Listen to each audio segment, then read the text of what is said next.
बच्चे question number 11 है हमारा, कह रहा है which term of A P 3, 15, 27, 39 will be 132 more than it's 54 term. ये हमारे पास एक ए पी है और कह रहा है कोई एक ऐसी टर्म है जो इसकी इसी ए पी की 54 टर्म, जैसे ये first second third fourth term है ना, ये ऐसे इस ए पी में आगे चलेंगे जैसे, तो एक 54 टर्म आएगी उस नंबर पे। कह रहा कोई ऐसी टर्म आएगी जो 54 टर्म है, उससे भी एक और टर्म जो होगी वो 132 ज़्यादा होगी, जो वो बताओ कौन सी होगी।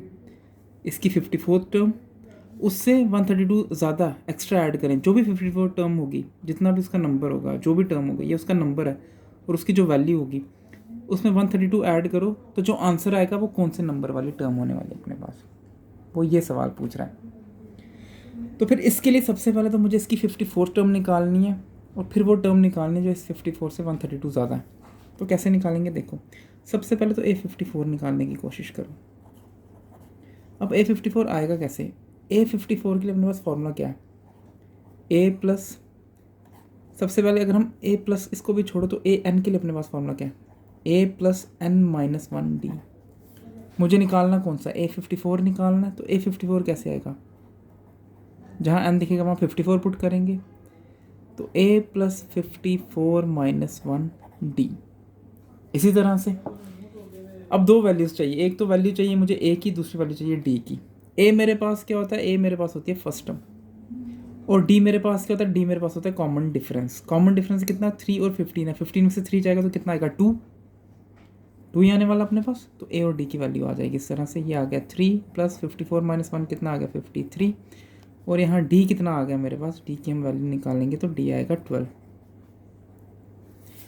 तो यहाँ से A54 इक्वल्स टू 53 इंटू 12 करो ज़रा, 6 5 2 10, 3 और 5 6 3 प्लस 6 36, तो ये कितना आ गया 639।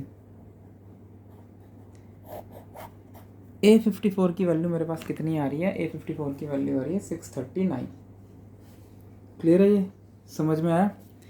तो A54 आया मेरे पास 639। अब मुझे क्या करना है यहाँ पे, अब वो टर्म निकालने जो इससे 132 ज़्यादा है। तो सबसे पहले 639 में 132 ऐड करो, तो ये कितना आएगा मेरे पास 11, 3 और 3 6 7 और ये 7 771। 639 54 टर्म है, उसमें हमने 132 ऐड किया, ये आ गया 771। अब मुझे नहीं पता 771 कौन सी टर्म होने वाली है, तो मैं मान के चलता हूँ कि लेट जो AN होने वाली है वो किसके इक्वल होने वाली है, 771 के। अब ये जो 771 है नंबर कौन से पे आएगा, वो चीज़ हमें देखनी है असल में। और वो नंबर कौन बताता है, वो नंबर हमें बताता है N की वैल्यू, कि N की वैल्यू अपने पास क्या आ रही है, N की जो वैल्यू आएगी वही हमें नंबर बताने वाली है। तो कैसे निकलेगा, क्या formula, AN equals to A plus N minus 1D। AN कितना अपने पास 771 इक्वल्स टू A कितना अपने पास, A की वैल्यू अगर हम बोलें तो आएगी 3, N माइनस 1 N नहीं पता, और D कितना अपने पास, D की वैल्यू है 12।